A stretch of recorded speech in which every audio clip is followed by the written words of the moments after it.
Heroine ಆದಾಗ ಒಬ್ಬ ನಿಜವಾದ ಕಲಾವಿದನಿಗೆ ಡೆಡಿಕೇಶನ್ ಅನ್ನೋದು ಬಹಳ ಮುಖ್ಯ. ಕಲಾವಿದ ಅಂದಮೇಲೆ ಎಂತಹದೇ ಪಾತ್ರ ನಿರ್ವಹಿಸಲು ಅವನು ಸಿದ್ಧನಿರಬೇಕು. ನಮ್ಮ ಕನ್ನಡದ ಅದೆಷ್ಟೋ ನಟರು ಪಾತ್ರ ಹಾಗೂ ಕತೆಗೆ ತಕ್ಕಂತೆ ಬಣ್ಣ ಹಚ್ಚಿ ಪ್ರೇಕ್ಷಕರ ಮನ ಗೆದ್ದಿದ್ದಾರೆ. ಶಿವರಾಜ್ ಕುಮಾರ್, ಸೆಂಚುರಿ ಸ್ಟಾರ್ ಶಿವಣ್ಣ ತಮ್ಮ ಮಿಡಿದ ಶ್ರುತಿ, ಅಣ್ಣಾವ್ರ ಮಕ್ಕಳು ಸಿನಿಮಾದಲ್ಲಿ ಲೇಡಿ ಗೆಟಪ್ನಲ್ಲಿ ಆಕ್ಟ್ ಮಾಡಿ ಸೈ ಅನ್ಸ್ಕೊಂಡಿದ್ದಾರೆ.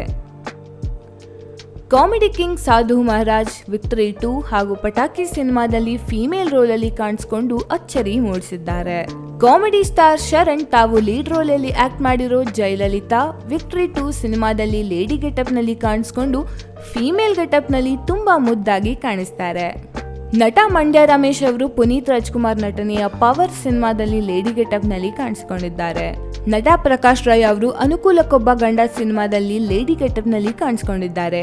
ನವರಸ ನಾಯಕ ಜಗ್ಗೇಶ್ ತಮ್ಮ ಮೇಕಪ್ ಸಿನಿಮಾದಲ್ಲಿ ಲೇಡಿ ಗೆಟಪ್ನಲ್ಲಿ ಮಿಂಚಿದ್ದು ಚಿತ್ರತಂಡ ರಿವೀಲ್ ಮಾಡೋವರೆಗೂ ಅವರು ಜಗ್ಗೇಶ್ ಅಂತ ಯಾರಿಗೂ ತಿಳಿದಿರಲಿಲ್ಲ.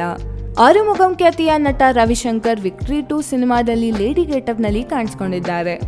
ಅದ್ಭುತವಾಗಿ ಆಕ್ಟ್ ಮಾಡಿದ್ದಾರೆ. ಅಷ್ಟೇ ಅಲ್ಲದೆ ಕನ್ನಡದ ಅದೆಷ್ಟೋ ನಟರು ಸಿನಿಮಾದ ಚಿತ್ರಕಥೆಗಾಗಿ ಲೇಡಿ ಗೆಟಪ್ ಹಾಕಿ ಪ್ರೇಕ್ಷಕರ ಮೆಚ್ಚುಗೆಗೆ ಪಾತ್ರರಾಗಿದ್ದಾರೆ. ಫಾರ್ ಮೋರ್ ಸಿನಿಮಾ ಸುದ್ದಿ, stay tuned with silver screen.